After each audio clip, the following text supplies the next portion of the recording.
Hey everybody, welcome to CAF Warbird Tube, the show where we talk about World War II, aviation, history, and so much more. Warbird Tube is produced by the Commemorative Air Force, the world's largest flying museum. Our mission is to educate, inspire, and honor through flight and living history experiences. The CAF began the Warbird movement more than 65 years ago, and thanks to the support of individuals like you, we continue to grow strong. We hope you enjoyed this episode, and now our host, Steve Buss. Thanks for watching and keep 'em flying. Well, good evening, airplane fans, and welcome to CAF Warbird Tube for tonight. Tonight, episode number 191, we'll talk with John Mollison, a renowned aviation artist, historian, and creator of Old Guys and Their Airplanes. And we'll tell you all about that coming up. Now, whether you're joining us for the first time or you're a loyal Warbird Tube fan, we are very thrilled to have you with us tonight. If you enjoy our content, please spread it across your favorite social media platforms. We do appreciate any support that you can give us. Speaking of support, Warbird Tube is made possible by the Commemorative Air Force. Find out more about the CAF, our events, the aircraft that we fly, our local units, or how you can be a part of the fun. Just visit our website at commemorativeairforce.org. Now, we encourage you to ask questions and make this an interactive sort of conversation that we have going on. And John and I are going to talk, but we'd love to have you as part of the conversation. So if we say something and you've got a question about it, drop that in the chat box and we'll try to answer it either within the program or before we sign off tonight. And again, we really appreciate all the folks who ask questions and really make this an interactive presentation. So with that, let's welcome in from South Dakota, John Mollison. John, great to have you on the show tonight. How's the weather out there? Is it warm? You know, everybody else is getting our weather. It's like I know. 30 degrees and Florida has got snow and Texas has got snow. It's crazy. It's crazy. Well, John, we appreciate you being here, and we're looking at the P-39 from Bud Anderson. I know he was sort of an inspiration for you to kind of drive down this path. But before we get there, your love of aviation actually goes back quite a few years to when you were a very young child, and your mom and dad were sort of influential in helping maybe guide you down this road. Absolutely. My mom was a stay-at-home mom, and I was a child of the 70s, and we didn't have a lot of the electronic entertainment, one television in the house, but she would keep me occupied by getting my dad's model airplane boxes. He built plastic and he also built balsa models. And she'd put the box down and then she'd put some sheets of paper and some crayons. And Steve, I want to get something here. Sure. I have one of those boxes of models from my dad's, and it's this, because I need to show people. So I would get this box or any one of the other boxes of model airplanes, and my mom would say, look at the picture. And if you're 3 years old and you're seeing this picture, I mean, how cool does that get? And so then I would draw the next scene, and then an hour or two, a week later, my mom would come in and say, okay, now that you drew that, tell me what happened next. So I got indoctrinated into artwork, history, and drawing all in one from my mom and dad. So do you think that was maybe a deliberate tack to take to expand your horizons, or was she just trying to keep you occupied so she could do some things around the house? Well, I think it was deliberate to get me off the back. I was what they call I'm trying to think of a nice name. Just a kid who demanded a lot of attention. Sure. Yeah. So it was. Did your dad have an aviation background, or was he just? I don't want to say just a modeler, but I mean, was that his interest in aviation? Was modeling? When I heard my dad talk about airplanes, he was a little boy in Denver, Colorado. And he remembers looking up in the sky and seeing, B-17s flying into, I think it was, what was the airport or the airfield, Stapleton, I don't know, whatever it was. But that made a big impact on him. And he had, the neighborhood war heroes would come in, and my grandfather had a business, and they would come in and as guests. And you can only imagine that from my dad's perspective, that imprinted on him some sort of love and passion for aviation. So he just passed it on to me. And, growing up at that period of time, the pilots and the airplanes was like the ultimate tech. So he was enthralled, and he passed it on to me in a huge way. And then my mom encouraged it like she did. So before you kind of took the career path that you have, you also had a professional career in marketing and PR as well. Yeah. Well, I still do, but how I got involved, Bud Anderson's P-39, there's a huge story there. Yeah. I just real quick, I was a young executive, and sometimes when you're young, you get a little too much maybe power and influence and whatever. And I was young, and frankly, I could have used better leadership. And this is how my life works. I'm the luckiest guy you ever meet. I happened to meet Bud Anderson, and I'm just talking to him, and it occurred to me that I should ask him, what it was like to lead people into combat, because I had a similar situation. I had employees, and I had to accomplish stuff, and I knew that I could do better. And it was really interesting with talking to Bud Anderson. He said something very close to this. He said, "John, I'm glad somebody of your generation is asking me those questions, because your generation needs to ask those questions." And in the back of my head, I jumped on the opportunity, and I said, "Well, Bud, let's talk business, let's talk leadership, let's talk citizenship, all these things." And Bud Anderson, by the way, if any of the readers or listeners out there have not researched this man, or who are looking for an everyday American hero, Bud Anderson is one of the greatest Americans that I've ever been able to conceive. He lived exactly the ethic and the ethos of character, duty, honor, country, all that good stuff. But I made a deal with Bud. I said, "Look, if I draw airplanes and get them printed, would you open up your Rolodex of all your friends so I could talk to them about the same questions I want to talk to you?" Because I found out that essentially what I was finding out was that I needed a mentor, or I wanted a mentor. And I got a mentor before I needed one. And it just turned out blessing me. And I started spending time with all these old guys. And they became my great influences. And it got to the point where, I've stayed in their homes. I've traveled with them. They've met my family. And we're talking World War II, Cold War, Korean War, Vietnam War. And some of these people, Medal of Honor recipients, it's just made my life incredibly rich. And so today, because of Bud Anderson encouraging me, that's been 24 years of me doing this. And it's just been a huge honor, and it's just all positive. It's just great stuff to share these stories and to bring them to other people so that they can hear them too.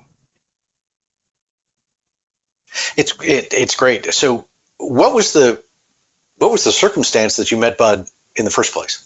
Oh, that's a good question. I've always had kind of a little bit of ADD. I mean, I have to do 5 things at once, because if I'm doing just one, I'm feeling bored. So while I had my executive career, I was also writing for an e-zine, one of the first e-zines called dogfighter.com, and I'm sure somebody out in your world remembers that. And I used to write about Macintosh technology, and my editor, at that time, they were getting all these books that were written by World War II veterans, and he asked me to review Bud Anderson's book, To Fly and Fight. Mm-hmm. And he sent it to me, and I was like, "Oh my gosh, this was one of the models my dad had when I was a kid."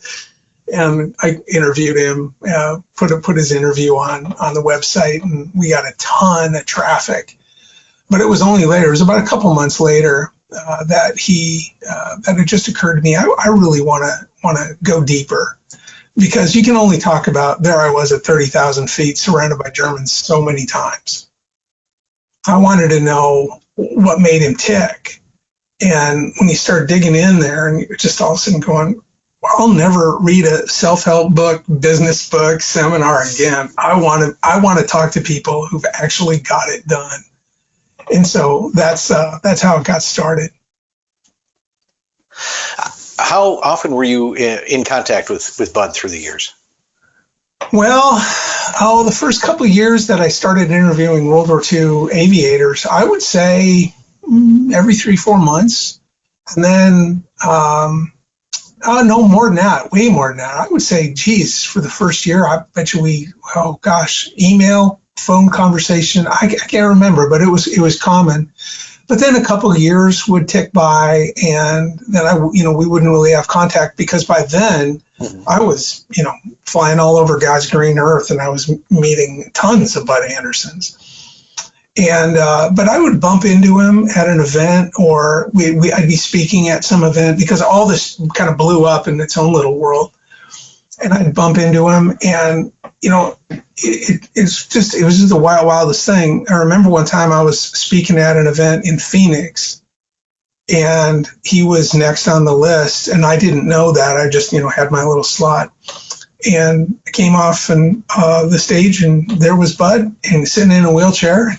He looks at me, and I hadn't probably talked to him for 4 years, maybe 5 years, and he said, "Hello, John." I'm thinking, oh my gosh, this guy remembers my name. And he made me feel like a hero for a long time after that. But it's and then when Bud passed, this drawing I did of his P-39, I don't know if it's still up, but this P-39 I drew just slightly before he died, and he flew west, and that was last year. And he signed a number of prints. And by the way, I need to make a plug.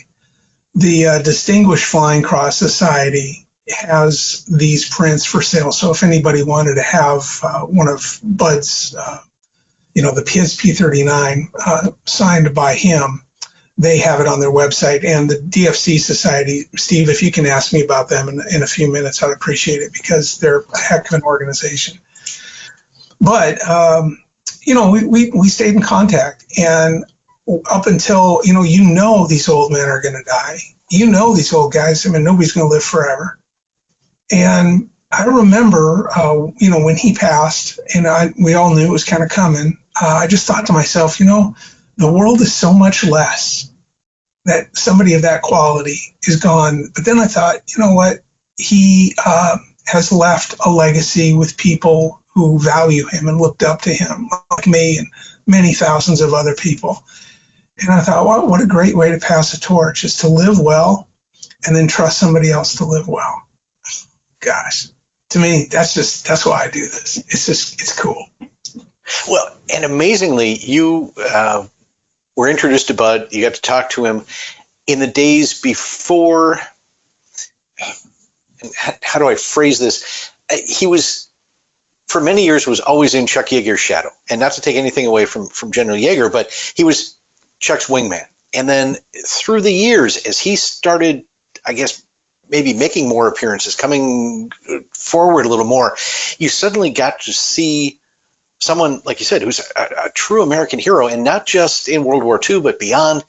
And then it was always gracious, and like to say he was a consummate gentleman. He just, anytime that, and I had the opportunity, not as many opportunities as you did, but to meet him several times, and he was always the gentleman, always very gracious, and downplayed what he had done, World War II and Vietnam. But yet, when you read his book, when you read his story, you realized this was someone who had accomplished a lot. And as you said, you can learn a lot from his experiences. He lived it out. And isn't that a cool thing to know? Yeah. That behind the veneer of somebody is the same substance that you see in the veneer. Now think about that. Don't we all want to be that way? And by the way, just as a little trivia point, Bud was aware of people calling him Chuck Yeager's wingman. He really wasn't. I mean, I think he flew wing on Chuck Yeager, but he wasn't Chuck Yeager's wing. Yes. And Chuck Yeager, what a hero, what a man of accomplishment that he had accomplished. But I like to say Chuck Yeager was no Bud Anderson. And that's nothing against Chuck Yeager, but Chuck Yeager was no Bud Anderson. It was quite a force of nature. Yeah. Read the book. If you're looking for a hero, I'm telling the audience, if you're looking for a hero, you can pick him up and put him on your mantle, and you will not be disappointed. Yeah. So why did you pick the P-39? I mean, obviously Bud was more famous in the 357th Fighter Group with P-51, but why the P-39? Well, I drew his B model. He asked me to, and then I drew his F-105, which I screwed up, and he gave me grief about that. And then I was always looking for one more airplane to draw, and this was right. What other airplane was there? And everybody. I mean, like the aviation art community is so huge, and there are so many brilliant, talented artists. I'm kind of a schlock. I'm in it for the story, and I'm in it for some other stuff. But the P-39, I thought, nobody cares about that airplane. It's kind of seen as a throwaway airplane, which is all wrong. It actually wasn't that airplane at all. But I thought about it. I thought, well, I'll draw the P-39. So I contacted him, and I said I'd like to do it as a fundraiser for the DFC Society, and he was of course great. We sent him a number of them, and his son helped his dad sign it, and he signed every darn one. And but the P-39, I don't know, it's one that nobody else did, or it's not been done very often. And I think it really looks cool. I mean, you look at a P-39, they're sleek looking airplanes. Yeah. I mean, just look at that, and it's got, it's great, great skull artwork, that skull with the dagger through it. Yep. Kind of hard to draw, but fortunately I had great photo references. So, and that's one of the questions that from one of our viewers is what kind of source material do you use when you're doing the artwork? Are you using scale models, photographs? What helps you do the artwork? Well, if you were in my absolutely filthy studio here, you'd see I'm surrounded by airplanes and models and artwork. But I have to give a shout out to the people a community that helps me with my artwork. And I think they're the best. It's the scale modelers around the world. So I rely a lot on scale modelers. I've got kind of a little follower base, and the scale modelers are the most anal retentive, detail people. If I say, hey, what did olive drab look like on May 16th, 1943? They'll say, where? London, on a sunny day or a cloudy day. And they help me nail it down. So the scale modelers are the people who help me out the most. And it's good to have people like that who are dedicated to doing the research, to figuring out exactly what that color is going to be. Yeah, scale model. For me, I mean, geez, I'd love to tell you that I'm a rivet counter, but I'm not. Yep. There are so many errors in every piece of artwork that I do. I'm, again, more interested in the story. I love it that people have my artwork on the wall, and I love it that people think it's valuable. I think that's great. But it's that signature that, to me, is why people have it, and why my artwork is worth having. Because that signature is the connection between whoever's watching or looking or appreciating the art and the art itself. Right. Can I make a little comment about this? Sure.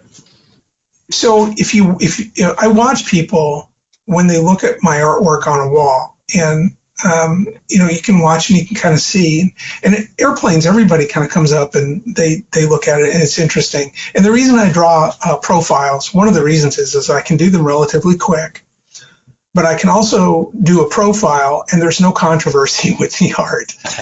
For instance, pilot says, well, that's my deal, but there wasn't that many clouds. Or, I didn't, something. There's always something. Here, at least I can get something technical. And I never put the pilot in the cockpit because I think that detracts from imagination. So people come up and they all see my artwork, and they'll get up and they'll kind of get closer and a little closer and a little closer, and then they'll read what I wrote underneath, and then that'll make a connection. But always at the end, it goes to the signature, and that's what they look at. And they think about that. And the connection is whoever was in that airplane signed that. And then something magical happens. So I've got a story, if you don't mind. This isn't going to take very long, but the 334th Fighter Squadron in Vietnam commissioned me to do their airplane. So all the Eagles, matter of fact, they're right over there. Oh, that was a little, that F-4 Phantom up there I drew, and a lot of the pilots and crew signed it. But so they got all my artwork, and I went to their reunion and really kind of got me more interested in the Vietnam War. But I would, all these pilots, I would give, I had prints, I had to give 5 to that one, 20 to that one, and 30 to that one. But there was somebody there that only got one print. And so I go to the reunion, and I wanted to know who wanted only one print. And it was this young woman, and she wanted one print, and we customized the plane numbers underneath or the plane names. It turned out it was her dad's F-4 Phantom, and he was killed while she was just a little infant. So she had the F-4 Phantom signed by all the other pilot in the squadron. And then she hung it up in her kitchen. And she put the picture above the kitchen table. And she was married. She's still married, whatever. She's married. And then she sent me a picture of her kitchen table with her dad's F-4 over the table. And to me, that was a showstopper. It made me realize what I'm doing. It made me realize the power of memory and connecting with our past in a huge way. How many people would you walk into their home and they'd see an F-4 Phantom as kitchen art? Well, I know one place in the United States that it is. I tell people my artwork will never go on a rummage sale. So a lot of people do it better, but it's that signature that makes the artwork mean something. That's an amazing story. Oh yeah, I should have sent you that picture, but I'll just let your viewers imagine that for themselves. Yeah, it's amazing. Yeah. Well, and another one of the people that most of us who are Warbird Tube fans recognize is Brigadier General Charles McGee. Oh yeah, Tuskegee Airman. My goodness, another American icon. Again, a gentleman through and through. yes. He had done so much, not only in the military, but in post-military, and yet so unassuming. Just a wonderful person to get to know. Yep. So how did you meet him? You've got my artwork up. That has this. I'm looking here at. So if I'm kind of doing this, I'm checking what your great producers figuring out for the audience. Yeah, that's his red tail P-51 kitten that I drew, and I work with the DFC Society, the Distinguished Flying Cross. They're just a terrific group. It's a society to honor the medal, and one of their mission is really kind of a three-pronged. They want to honor, preserve, and teach the legacy about the award, as well as the people that have been awarded the award, the people that give it life, so to speak. And I work with them on bringing their stories to a greater audience. And it was in COVID, and we had done a number of films. We've had a great run making films and doing live interviews. But when COVID came down, travel was curtailed. Long and the short of it, we were kind of going through the list of people that we wanted to talk to. And I think it was Warren Eastman or Woody Gillen or maybe it was Bruce Huffman recommended that we get a hold of a red tail, a Tuskegee airman, because we knew that their days were going to be finite. And I thought, okay, that's great. I've never drawn a red tail. That's cool. Love their legacy, all that stuff. And whatever. I think it was Warren came up and he says, "Well, we've got one that's still alive, but he's 100 years old." It's like, oh, please. And so we kind of cringed. What is this going to be like to interview? Because we knew we'd have to do it electronically. And we were working with public radio or public broadcasting. And so, making a long story short, we got Charles McGee, found out that he ran his own technology. He did his own Zooms. He absolutely needed no maintenance. His family was amazing and completely blew away any of the stereotypes we had of, being an old man. The guy was just on it. But this was shortly after the George Floyd event that happened in Minneapolis. And he, when I interview people, I just don't like doing a 90-minute interview. I mean, I try to talk to people, get to know them over months if I can, because you really got to know people if you really want to get something good out of them. And he, right away, he was aware that at the time, that George Floyd moment, that people were talking about racial tensions everywhere. I mean, it was on the news. We were all part of that. And he told me right away, he said, if you want to talk about racial tension or me being persecuted as a black man, we won't have an interview. But if you want to talk about what made me successful in my life, we've got an interview.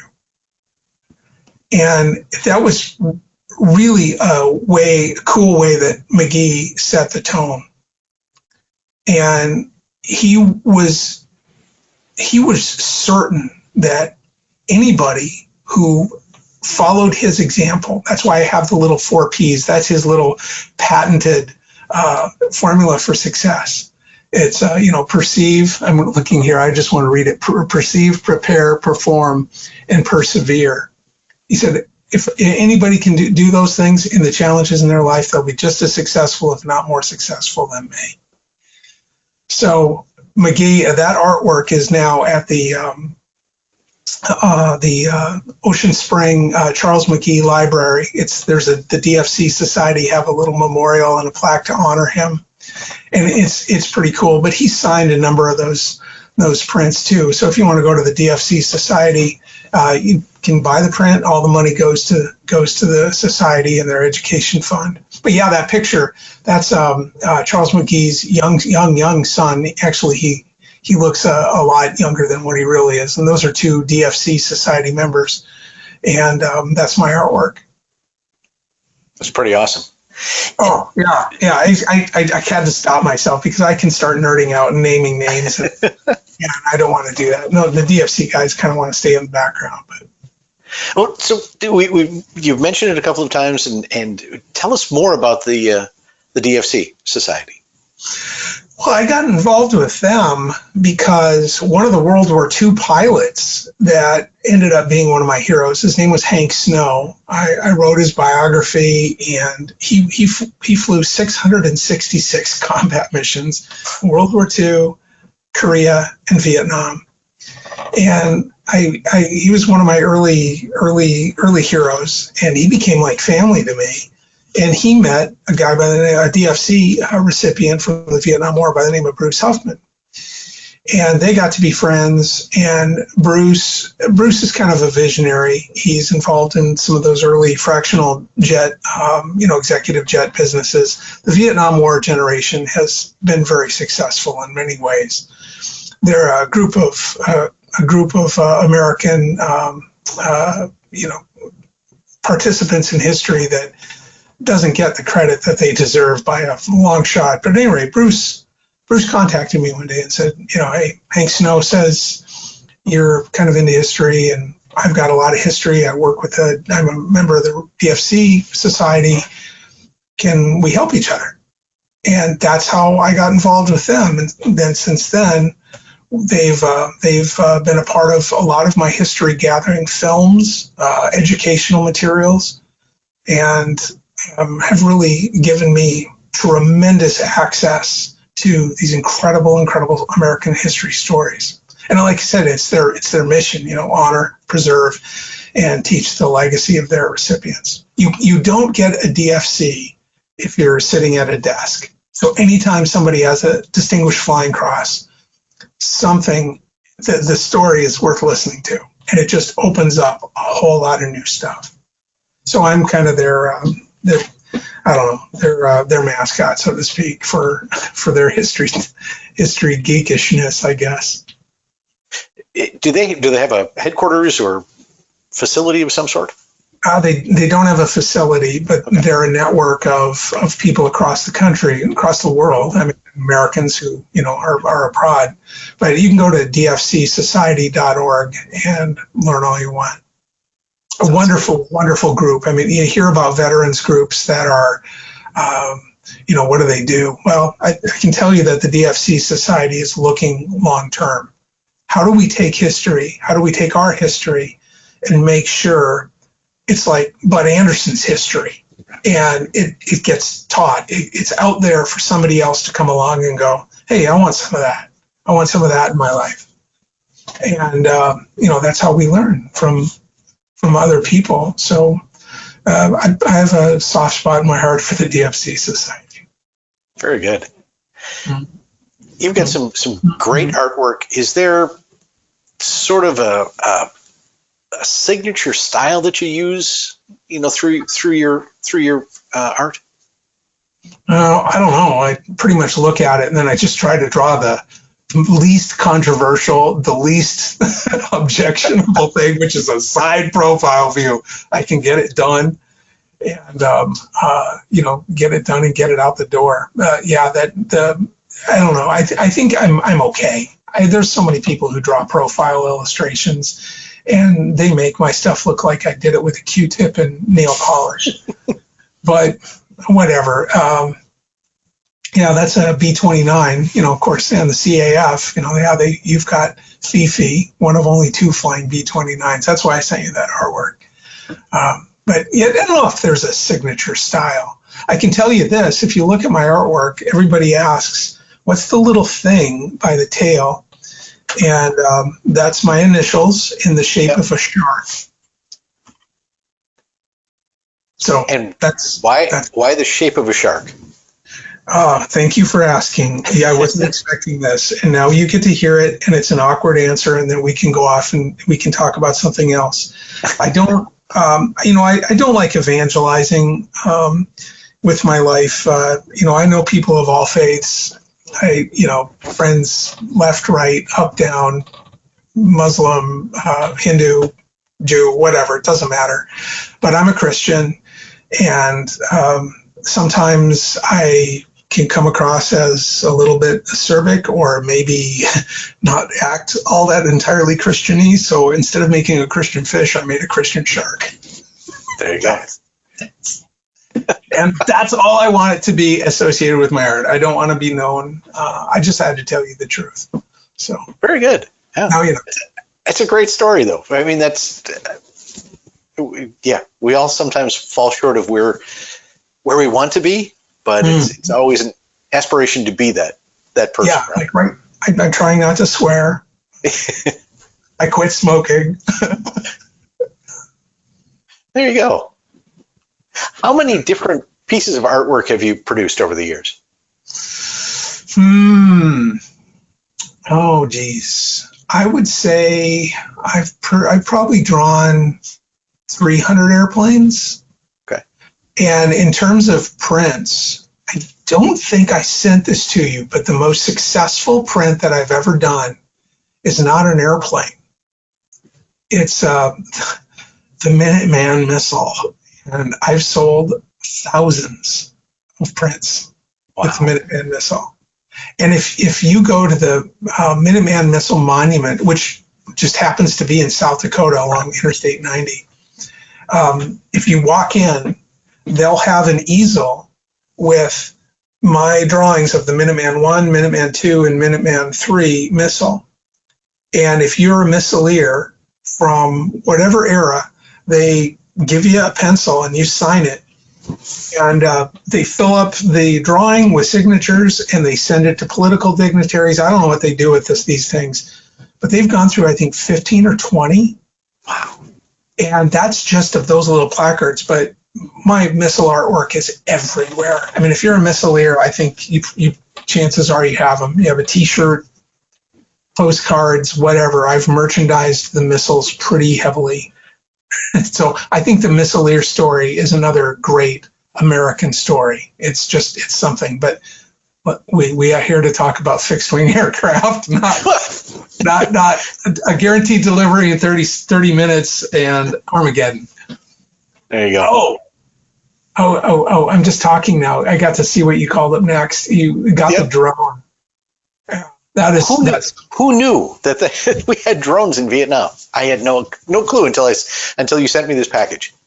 Well, and here's another thing. Most people don't know that we had TV-guided drones in World War II. Mm-hmm. And that was a blow mind. They have one hanging, it's called a TDR. They have one hanging at the Naval Air Museum in Pensacola. But it's amazing what the military contributes in terms of the advance and the acceleration of technology. This particular drone, I got to know its pilot. He was actually the pilot of the C-130 that would go up above Vietnam or fly up, off the coast and control those little drones. And it's interesting that the North Vietnamese fighter pilots, they didn't draw really a distinction between shooting down a drone or an American airplane. They hated the things. So if you can imagine this little drone, which his name was Tomcat, and if you can imagine these things crisscrossing your country, taking pictures, they're a little smaller. They're about the size of maybe a little smaller than a Sopwith Camel, and they would fly at any speed. They weren't supersonic, but let's just say 400 knots, and they had to fly within line of sight of the C-130. But you think about it, if you're at, let's just say your C-130's at, 30,000 feet, you've got a pretty good line of sight for where these drones can operate. And they'd scramble MiGs to shoot them down. I met a MiG pilot in North Vietnam who shot one down. And they were frustrating things, but these things would fly over Vietnam, and then they would go to a predetermined place where they would get up to altitude, and then the engine would shut off and a parachute would pop open, and they were actually snatched in the air by a helicopter. It's like straight out of Johnny Quest, Yeah. So I had to draw one of these. The pilot, John Dale, went on to be a U-2 pilot, but he's probably 94 now, and he's another one of my old guys that I just treasure knowing, and I can call him anytime. A highly accomplished person, knows technology. When you're talking to a 94-year-old guy who's seen high tech from 60 years ago and can still appreciate the tech today, you're dealing with somebody who has a lot to offer. So I'm glad you put this up there because I think it's cool. And then the title, I work hard to make a title that compels the viewer to have some sort of connection. And so I picked Someone's Always Watching. That's great. And, normally we just center around World War II history, but as you mentioned and pointed out, the Vietnam era veterans are also increasing in age, and we're losing them at a pretty rapid rate as well. And again, these are stories that need to be captured and recorded. And it's just being able to do that is again, and to span the generations is just marvelous. Well, if you want me to comment on this, I have to tell you, when I started interviewing the World War II guys, mm-hmm.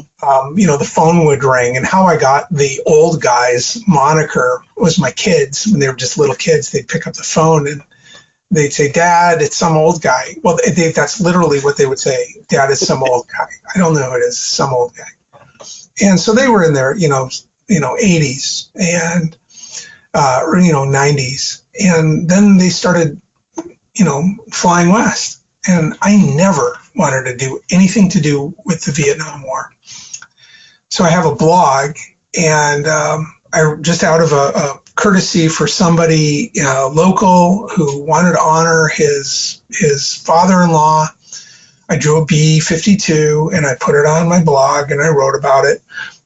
And it was the first time I ever got hate mail. And I was like, see, this is why I don't want to have anything to do with the Vietnam War.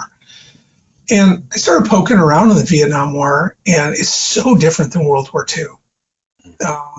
World War II, I mean, people smarter than me have made the comment, it was, our enemy was cut and dried. We knew who our enemy was. We all banded together. Well, Vietnam comes along. We're all divided. We don't know who our enemy is. Our enemy is among us. And it's not fun. It's not pleasant. It's not easy.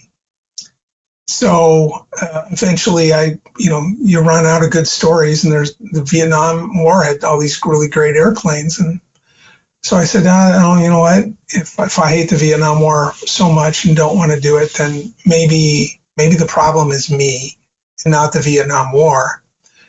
And I jumped in and started interviewing the vets and drawing their airplanes and getting to know them and finding out what their life was like. And I learned something really important about history and teaching history. We can go out and get a book, or we can watch a movie, or we can listen to somebody talk about history. And that's great to have that, rear view mirror perspective. But when I was talking to the Vietnam War guys, and then I went to Vietnam and I started spending time through other set of circumstances. Again, I tell you, I'm the luckiest guy in the world. Don't get me started. But I started meeting, former North Vietnamese pilots and hearing their stories. It really collected in my head. I've got to start, if I'm really going to understand history, I have to start thinking about myself, trying to put myself in their shoes at their moment in time. And in the World War II guys, for me, are such legendary for that generation, that moment in history, how America was. I mean, it's like it's sacred and it's holy. There's something pure about it. And then you get to Vietnam, and it's like the purity is gone, and you feel ripped off, and you feel you can get angry. And the more I connected with these stories and the politics and everything that was going on, the more I started realizing I've got probably more to learn about the Vietnam War and apply it to my life than the idealism and the holiness of World War II. And so the airplane that you drew up, that you shown up right there, that's an A4, and it was flown by Marty Lenzini. Marty lives in Arizona right now, and I consider Marty just a treasure in my life.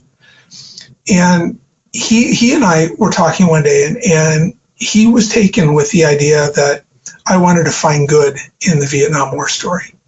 And I wanted to find that the Vietnam War veteran had just as much heroism, just as much commitment to duty, honor, and country as anybody ever else. And the more I learn about Vietnam War, the more I'm convinced that maybe they even have a little bit more. So the Vietnam War story is not just the next war down the road for me. For me, the Vietnam War story is it's personal and it's powerful. I've learned more about myself by studying it. And I'll close with this, that I think that elected officials, if I was God and if I was president, right, I would make sure that every elected official going to Washington took a course in the Vietnam War from their local high school teacher. That, I think, would prepare the politicians for the real game that they're getting into. And even CEOs, how many CEOs I wish would study the Vietnam War and just learn from our past and take those stories and believe them, that they're really an insight into human nature, and make more positive, stronger decisions based moving forward. Soapbox. Wow. Sorry okay. about that. Did like all your readers go away? No, they're all still here. No, really? Yeah. Yeah. Gee. Yes, Reverend Mollison. I'll shut up. Yeah, it's okay. It's okay. And before we came on the air, we had a very deep discussion about Vietnam, and it awakened some thoughts that I guess I had, things I hadn't thought about in a while, and just kind of reawakened the desire to learn more, as you said, and to kind of, because it wasn't World War II. It was different in so many different ways, and we could probably spend the next 2 hours talking about that and our experiences, and to see your artwork move from World War II to Vietnam. Have you moved into current military aircraft, or are you still historic in your art? Yeah, I don't know. I drew an F-16. Okay. The South Dakota Air National Guard let me design one of their heritage birds once, so I drew that. But I haven't gone beyond Vietnam. I made a promise to an Iraqi war veteran that I would draw his airplane one of these days. Okay. And so when my list, and it's on my list actually, but it's like number 31. So there we go. Well, I want to transition from the artwork, because I mean, artwork is just one piece of what you do, along with your blog, your interviews, and Old Guys in Their Airplanes, which we'll talk about in a minute. But the education kit. I mean, this is an amazing thing. That how did you come up with this idea? I mean, because it's historical, but it's hands-on, and it's for young people, a way for them to consume history and the stories without it being boring. yeah. Well, let me ask you, did you like studying history when you were in grade school, junior high, high school? I didn't really enjoy it at all. And God, thank you for answering correctly. Yeah. It's just occurred to me, you might say, no, I had the best history teacher. No. Most history teachers were like the football coach, and they were more concerned about what's going to happen on Saturday. And I learned, studying history has changed my life for made me just rich beyond measure. But it certainly wasn't, and it's not blaming the teachers. The teachers have the hardest job in the universe. So I went into advertising, and I went into public relations, and I started realizing, geez, what if I created educational materials, and I didn't compromise on facts, I didn't try to politicize it and steer it one way or the other, but what if I approached a piece of a teaching aid like an advertising person would? And so I've been getting my artwork and my stories and my interviews into the classroom. It's all over the country, but like the South Dakota Department of Education, I'll just bring up here. I like this one. This is kind of cool. So I've produced a bunch, and I'm getting ready to go to Vietnam in a couple months. And we're going to produce another educator kit and now get into the Vietnam War so we can teach the Vietnam War stories a little more effectively. But this, South Dakota has two connections to the Doolittle raid. So what does that mean? So you open it up, and I try to create these, and I write them and direct them and produce them.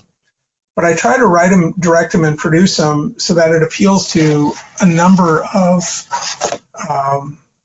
temperaments and learning styles. And every educator kit has to have cut out airplane. So I make sure that whatever I do, I got models. But if the school is where it has to happen, like the idea of teaching executives and future politicians, well, that's where you're going to find them, is in the classroom. So let's get some of these great stories to the classroom in such a way that isn't boring, and they, the students can look and go, oh, that's me, or that's me. Maybe you don't like reading, but maybe you love cutting things up with scissors. Well, right. Cut up a B-25. It's amazing what you do when you start being tactile and building something. So thanks for calling out my educator kits, but that's where I want to go in the future. I'd like to see my educator kits in every state in the union, and tell all kinds of stories, not just on aviation history, but the whole spectrum of our great country. How many of these kits have you produced so far? 5. Okay. And we've produced 70,000, something like that.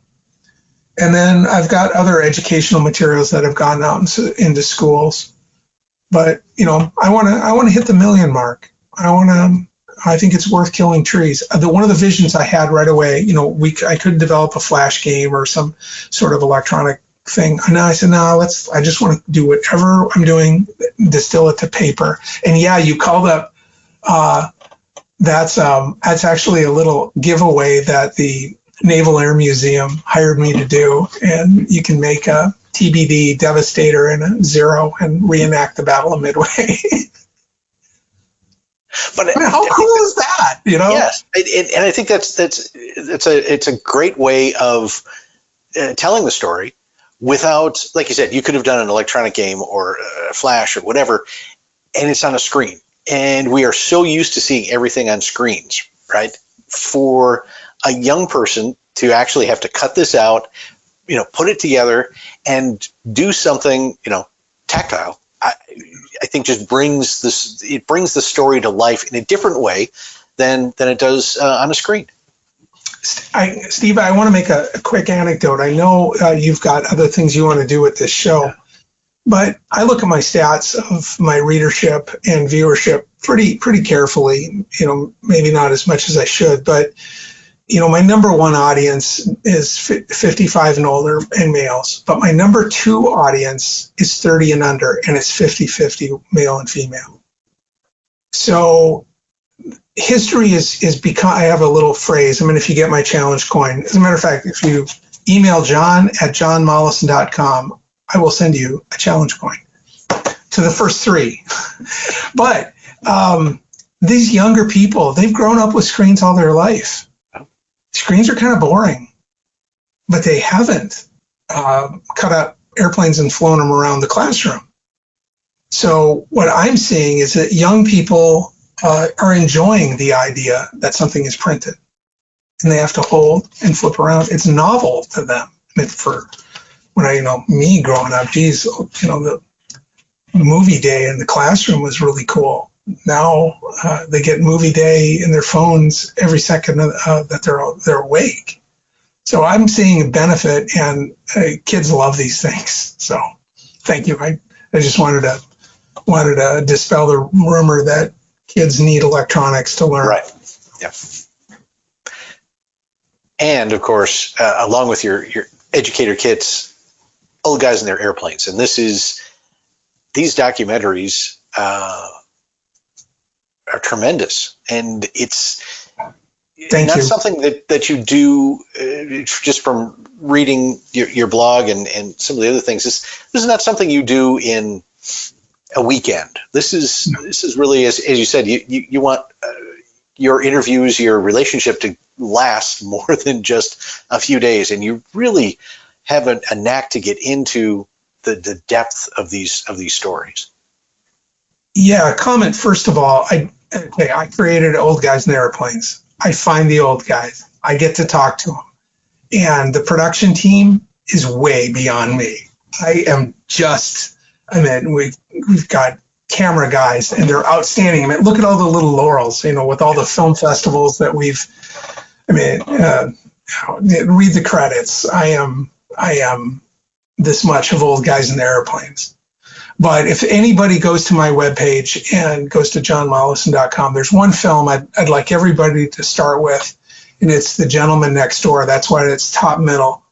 It's probably the best tome I have to why you want to find these old people yourselves. I hope my work, our work on the old guys in the airplanes, is to inspire other people to spend time with the people that they know. Celebrity culture is almost worthless. I mean, who really cares about these people making extraordinary amounts of money to do what? But you'd be surprised who you bump into in a grocery store who has demonstrated and exhibited the things that we all crave, we all want to look up to.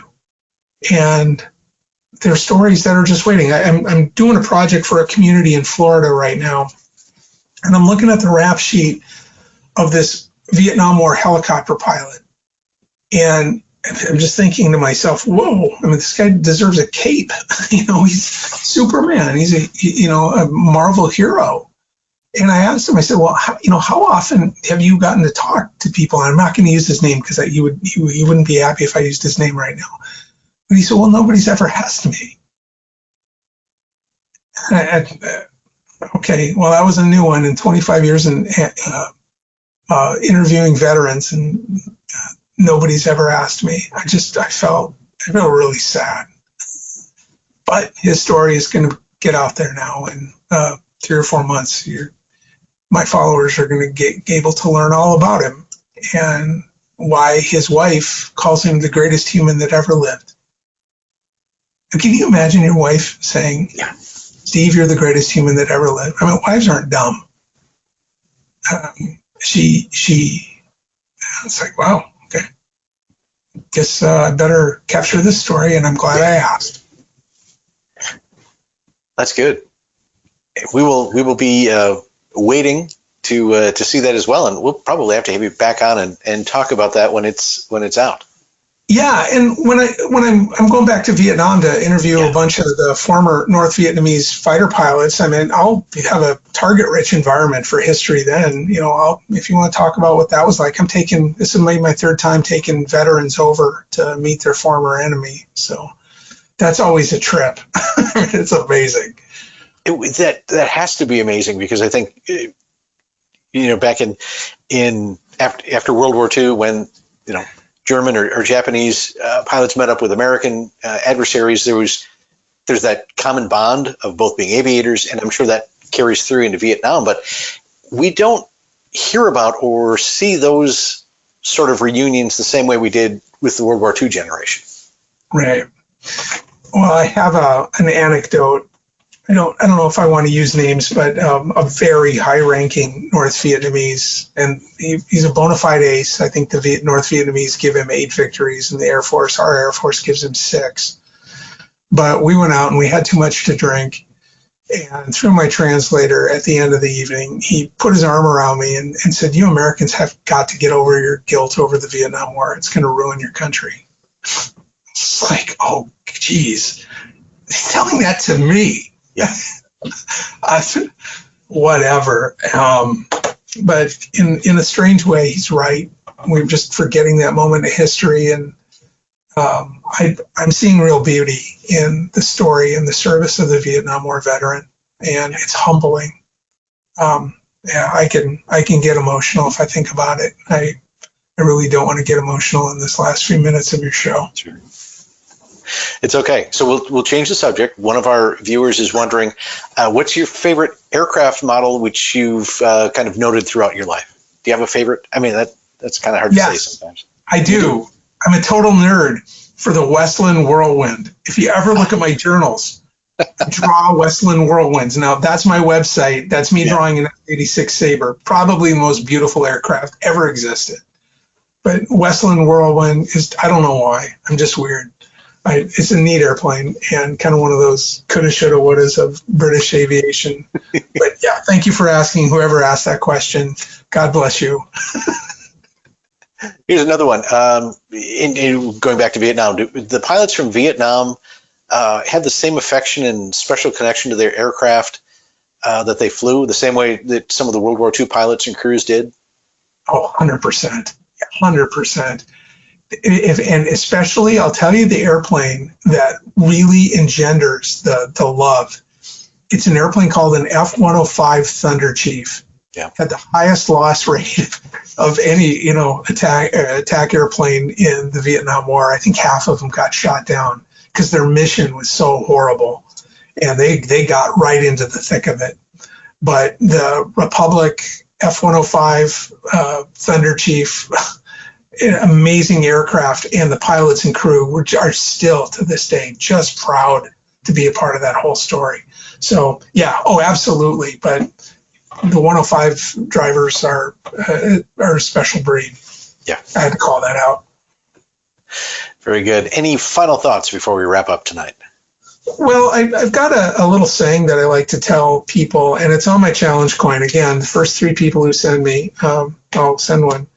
But here, I'll just kind of show this. It says, when an old man dies, a library burns. And if there's anything that comes out of this interview, it's I hope whoever was watching this is inspired to find the old men and old ladies in their lives, regardless of whether they've seen military conflict or involved in aviation.